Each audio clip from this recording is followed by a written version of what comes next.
So that trip down to Brownsville cost me an additional $1,700 because what happened when I was coming home, you know, this side is the side on the shoulder, and one of those many times I had to pull off. Apparently something.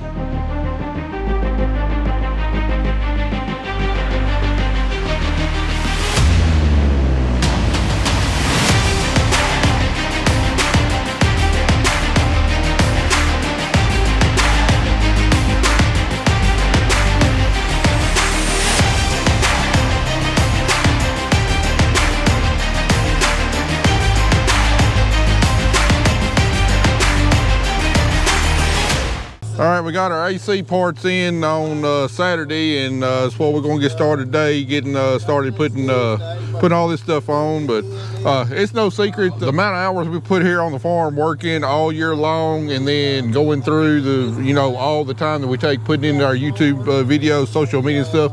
We typically don't have much time to watch TV, catch up on other stuff, but there's several other YouTube channels I like to follow, but have a hard time keeping up. But I like whenever we're working to kind of put something on in the background, maybe catch a glimpse of it from time to time like I got on my phone. But now we got something else. Now instead of listening to the audio through our phone, we got this portable radio over here that a company reached out to us, wanted us to test out and showcase, and getting some use out of it this morning. But Kelly will be down here in a little bit and do a full explanation of the radio and how to get in contact with them, how it works and everything. But so far, what little experience I got with it, I sure am liking it. So right now, while I'm putting all this AC stuff back on, I got Robert and Dylan Joyce keeping me company out here.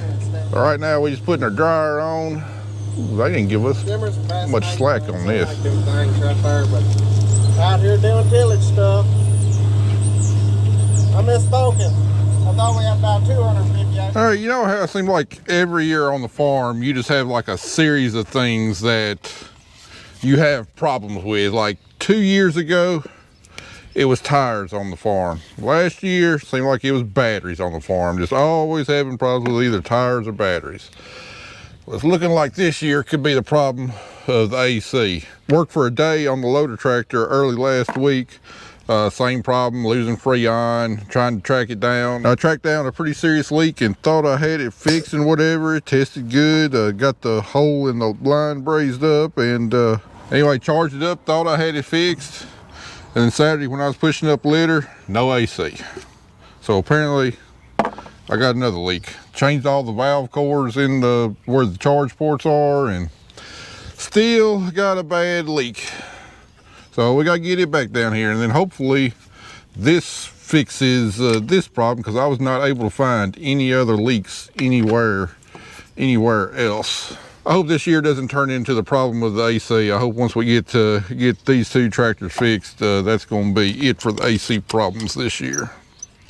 All right, we got everything buttoned back up, and now going to pull a vacuum on this for about 30-45 minutes. And this is crucial. Make sure we get all the moisture out of the system, because it's been sitting here open for a few days and got moisture and stuff up in the lines, and got to make sure we get those lines completely dry. And what pulling a vacuum does is it causes any moisture in the lines to boil, and the pump will suck it on out. So let that run about 30-45 minutes and charge up a Freon, and hopefully we got some good AC permanently back in this tractor with no leaks. All right, while we're pulling a vacuum on the AC, Kelly's going to tell us a little bit about these radios and the company that reached out to us. So we met Ryan, who owns Racked Audio. He's a farmer from Illinois at the Louisville Farm Show, and hooked us up with 2 custom-made Bluetooth speakers. This one is for Carter, so he can take it out hunting and use it for turkey calls. And then this one is for the shop. Did a New Holland blue. And then on the back of here, we've got our custom logo. They're actually old ammunition boxes, or they're made to look like ammunition boxes, right? Yes, so you can get ones that are made from the old ammunition boxes, and then these are custom made to look just like them. So there's 2 different styles. But anyway, I mean, they got some, I mean, they're solid. They got some heft to them. I mean, there's some, definitely some heavy made radios there. Yeah, they're close to 15 pounds or so. And then this is waterproof, but it is not submergible. So you can splash it, you can have it around Water, not so much chemicals. It can fall off a tractor, a four-wheeler. But don't drop it off a duck boat in the water. Yeah, don't drop it off a duck boat in the water. The other great thing about these is on the inside of these, it is waterproof. So you can store your phone in there, you can store whatever you want, because they have made it where it's sealed and waterproof by doing this. That's not the greatest feature. The greatest feature I'm saying are these very well detailed instructions, because I don't know if you're like me, where you got countless Bluetooth devices connected to your phone, and a lot of times the pairing doesn't go right, and you have to forget the device, and you have to repair it, and trying to remember the specific instructions on how to repair each specific device, whether it's a radio, a headset, a speaker, or whatever, is it's usually an adventure. But with this right here, I mean, it is very clear exactly how you pair this thing up. And then not only can you pair it up to your phone, you can pair them up to each other. So tell them a little bit about party mode there, in case you want to throw a party. Not that we've been known to party or anything. Well, maybe you, not party, but hi. So if you have a bunch of friends and they all come over and everyone has one, you have one who is the leader. So today I'm the leader and this is the follower, and you have got one leader and you can follow up to 100 speakers, and then whoever's playing what they want to play, it sounds like you're basically at a club. We can have surround sound all up here in the shop. Pretty much, which is really neat. This also has 300 foot. So if you walk out and you got to go to your shop or to the office and come back, it's still going to play. The battery life is also 30 to 40 hours completely charged. So you don't have to worry about constantly plugging them in. You know, I've got a Bluetooth pill or Beats pill. That sucker don't even last 5 hours. This thing is 30 hours completely charged. I mean, you can keep it plugged up if you're next to a wall outlet. I mean, you can keep it plugged up. Now this is for your phone, to charge your phone. So this also charges your phone. So you can put your phone in here and it charges it. This is where you plug it up in a standard UVC or USB-C. Just plug it in here and plug it up to power source, and then it also charges your phone. So 30 hours of battery life, and it can charge your phone, and it's waterproof, pretty much shop proof as well too. What's the price on these? That's always the ever important question. So because these are handmade, custom made in his shop, these are also made in America. Everything is 100% sourced here in America. Now, a turtle box that is just like this is from China, and it costs $750 for something that is similar to this. So these right here are anywhere from $270 to $400, depending on how you want it custom made. So these would be probably $360, $380. Also, you get a 1-year warranty, and if you have a problem, you can call them and somebody will answer. It's not you're gonna get, oh, we'll get you back in a few days. The customer services, they own this company, small business, they're going to make things right. And then after the 1 year, if you have any problems with the speakers, they'll work with you. But so far they've had no problems. Well, looking down in here, you know, I used to be a radio head back in my teen years, but these look like some really high quality, at least 3-way speakers. No, you don't have any kind of cone paper tweeters in there. And I mean, the surrounds, I mean, the woofers, the surrounds and everything they feel like some high quality audio stuff that you get out of Crutchfield, and it's actually got Polk speakers in it. So that's definitely got some quality components to it. All right, now that we told everybody about the speakers, let's see what our favorite YouTube channel sounds like through them. Oh, you mean Millennial Farmer? Oh, that was funny. That was hilarious. So now that we've paired them together and we can't play music. Yeah, we're going to play YouTube because we put music that's going to get copyrighted. Pretty much. Let's see. But let me tell you, I've already tried it out, and Def Leppard sounds mighty fine through it. All right, well, let's put a little bit of Matt and I guess myself on here. I think they're going to weigh out pretty good. Number 45 over there, though, I know he's been eating, but he looks kind of like a runt to me, so I don't know. I've never been able to judge the steers just by looking at him.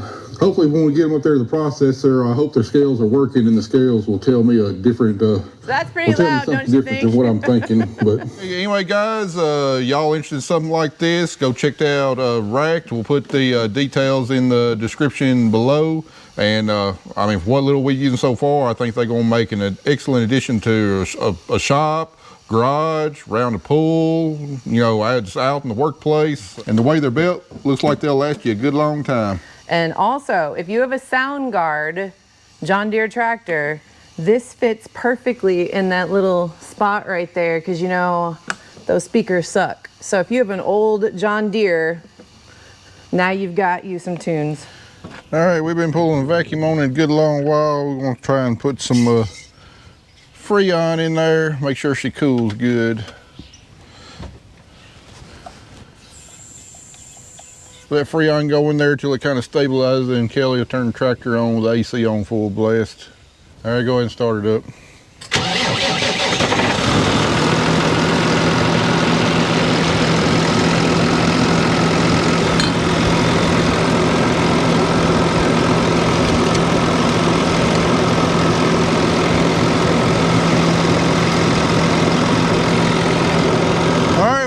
Up our last 2 cans of Freon, but we haven't got it fully charged yet. We're showing about 155 on the high side. It's about 72, 73 degrees out here. I like to charge it up to the outside temperature plus 100, so I want to go down and get some more Freon. I want to make sure my needle valves aren't leaking any. No bubbling out of that one. And no bubbling out of that one. Now we'll get our sniffer and go all around the compressor and the dryer, see if we can detect any kind of leaks out of that. All right, a few weeks ago I got this Elitech Freon sniffer off of, I believe I got it off Amazon. Anyway, we tried it out quite a bit on this diagnosing on both tractors, and it's been working pretty good. Display's a little bit hard to see, but we've got it on the high sensitivity, and right now it's blinking 0, so we'll just move it around our connections slowly, see if it picks up any hint of Freon. It's been extremely sensitive in the past. And if we put it up to our ports, I know we'll get a hint of it, because I mean, well, Freon's been going in and out of that. See, even though we actively verified that nothing is bubbling out, it's picking up the residual Freon of when we were charging.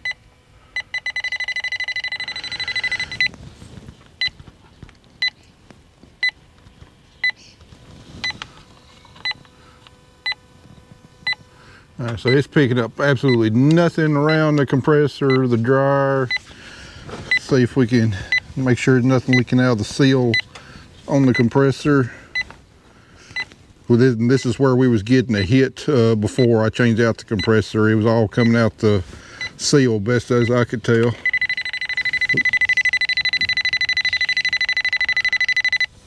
Sometimes if you move it fast and you blow wind across the tip like that, see, you make it go off. Yeah, I'm not picking up anything, so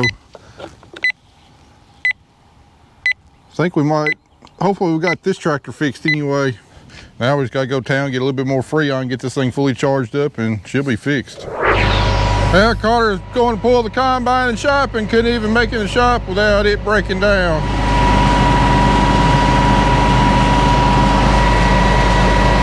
Oh boy. Let's get that bottle jack under there, jack it up, see if we can maybe get it back on the bead without having to take that outside dual off. Doubt it's gonna be possible, but let's try. All right, we watched Best One do this enough. This should be pretty easy, shouldn't it? Hopefully.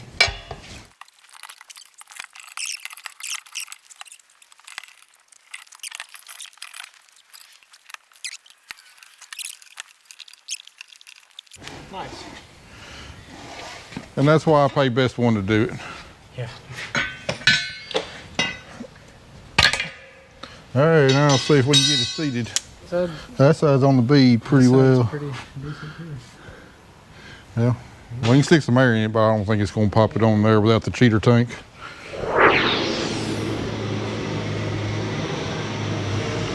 All right, we had to take a break from our regular scheduled program because I sent Carter over there to push up the last pile of chicken litter, and he got in a precarious situation, slid down the pile and dang near flipped the tractor over. It was sitting on 3 wheels when we got over there, so me and Andy had to carry the other tractor over there, hold it down to where we get off the pile. So fortunately did that with no casualties. Of course, as critical as the situation was, I left my camera here, but did get a picture of it. So anyway, back on this, we got the tire back on there. Now we just got to get the beads seated on there, and it's got a pretty dang stiff sidewall. Not much room to shoot air up in there, but there's enough of a gap that it's not holding there. So guess we're gonna try the cheetah tank and hopefully get that bead to sit on there. Ready?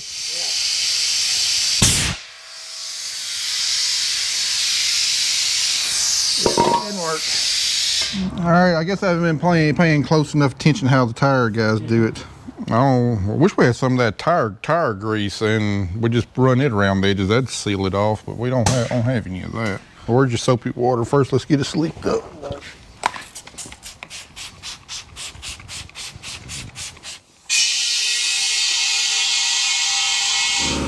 I wish we had some ether. I could get it sucked on there real quick that way.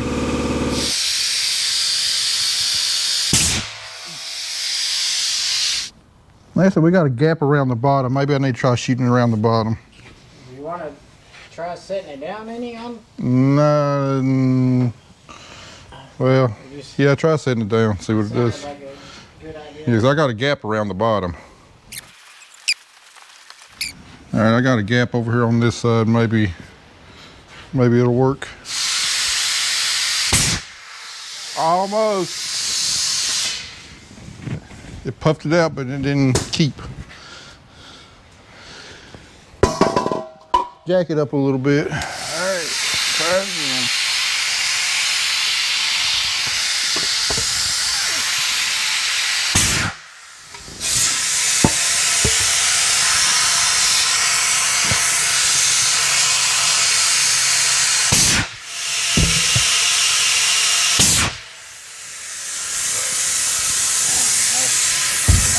So close.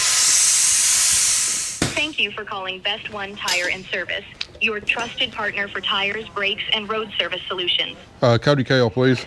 Best One Tires, Cody. Hey, Cody, it's Matt Griggs again. Hey, we cannot get this bead seated to save our life. How much you charge me just to come out here and reseat a bead? Everything's already broken down, dual pulled off and everything. Just shoot some air to it.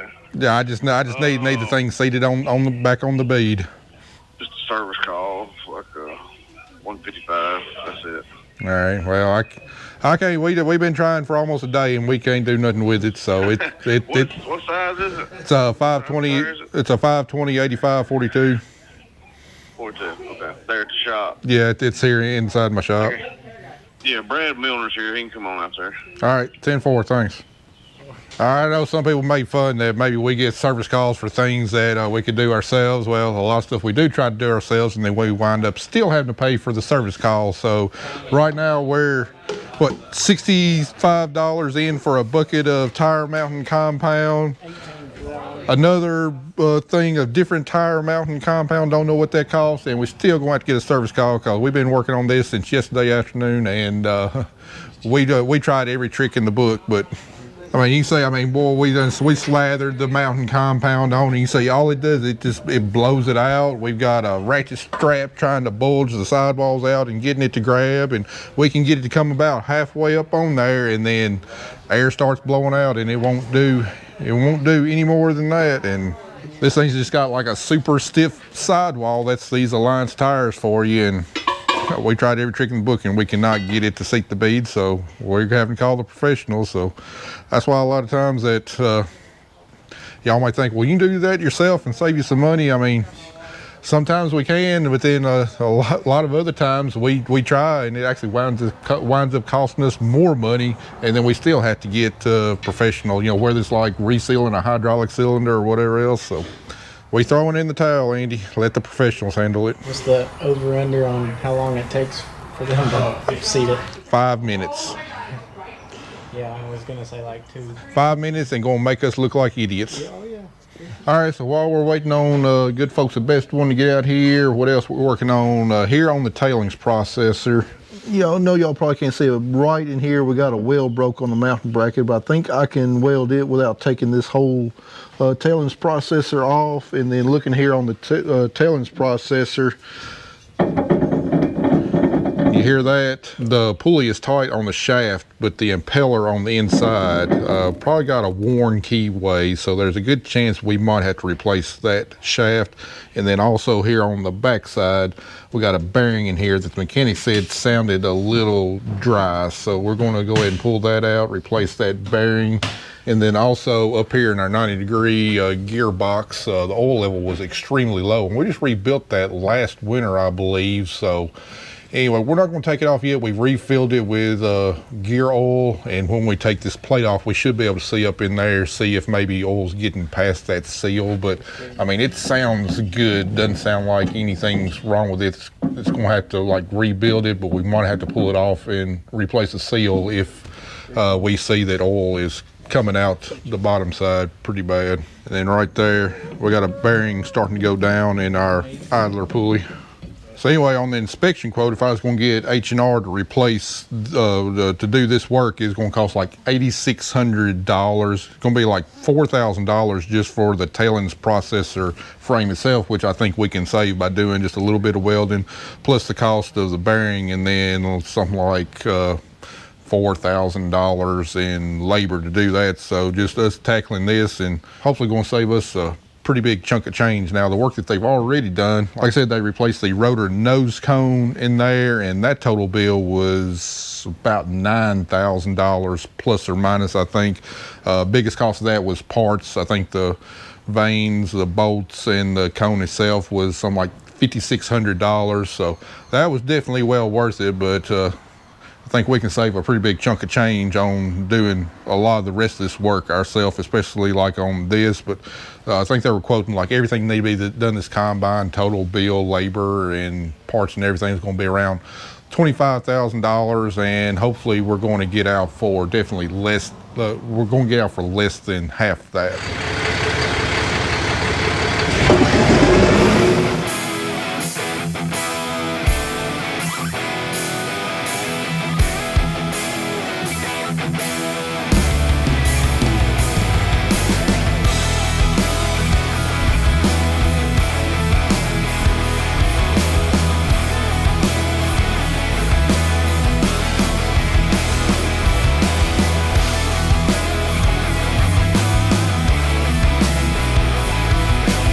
All right, our man was able to get the tire seated, but found out why we wasn't able to get it seated ourselves. We got a gash in the sidewall up here somewhere. So this perfectly good tire right here has got to be replaced. They could boot it and put a tube in, but I mean, it's not going to last a terribly long time with the way these sidewalls flex and everything. It's going to eventually come off, and probably in the middle of corn harvest with my big heavy 12-row header on there is probably when it's going to go down. And then we're still going to have the tire replaced anyway, so we're going to go ahead and have it replaced now. About $1,700 for a Maxim tire. So that trip down to Brownsville cost me an additional $1,700, because what happened when I was coming home, you know, this side is the side on the shoulder, and one of those many times I had to pull off. Apparently something stabbed the side of that tire, because it was just fine whenever I left Brownsville. So this combine repair this year just got a lot more expensive, and for something, I mean, this is a dang good tire. We've only had it on here like 3 years. I mean, it is a-okay, except for the freaking hole in the sidewall. But that's a big reason why we couldn't get it seated. We just didn't have the air power to overcome that gash in the sidewall, plus where it was leaking around the rim. But it ought to be all good and lubed up right now. It should come off that rim pretty dang easy.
So right at $2,000 later, she's fixed. Boy, it still gripes me. Probably a freaking broken off signpost on the side of the road when I had to pull over for all that traffic, stabbed the side of it. But on the plus side, made me feel a little bit better. Even the professional struggled a little bit getting the tire beaded. And since we've already paid for the service call out here, gonna have him do something else while he's out here. This tire on our litter spreader keeps on giving us problems. The leak's gotten a little bit quicker, so I'm gonna go ahead and get that fixed while he's out here. All right, we got that middle impeller out of our tailings processor there, and this was the bearing in question, but I mean, it feels, well, I can feel a tad bit of roughness in it. So while we got it off, we're going to go ahead and replace this bearing and the one on this side. But the other thing we was having to look at was a slack here in the keyway that holds this impeller on. So we got that slack, so that keyway is likely worn out, so there's a good chance we're going to have to replace this entire shaft. So we're going to get it stripped down here, and so I can make a note of the spacing and everything. On the outside edge, we got, it's like 4 shims right there. And not seeing anything on that side, although it looks like there should be something there. All right, we got the impeller off, and see how that key rocks in there. We're going to need a new shaft, unfortunately. You can feel a lip right there to where it's kind of banged away at it, and eventually that would just completely fail. All right, I'm gonna go look up some parts. That's probably gonna be all for today. It's getting close to 5. All right, update. I know, especially over the last year, I've ragged on several different companies for their parts prices. Well, today I got shocked yet again, although not shocked in the way you're thinking. I just looked up the part number for this shaft right here. I mean, heck, I don't know. I was expecting $200 to $300. This shaft right here, $63.55. That's what I'm talking about. I ain't got a problem with spending that. And then I looked up the second part number that I needed. This key right here. Take a guess what that was. Shaft was $63.55. This keyway was $18.45. So you go from what I consider to be super cheap to super outrageous. I mean, there ain't $18.45 worth of steel, and I mean it's a rectangle. It's a rectangle piece of, you know, stock steel. I'd love to know how these companies set their prices, but hey, Case IH, good job on the shaft. I mean, I don't have a problem with that at all. So, but this piece right here, I imagine I'm gonna go to HCI, get the right dimensions, and probably get that same thing for $2-3.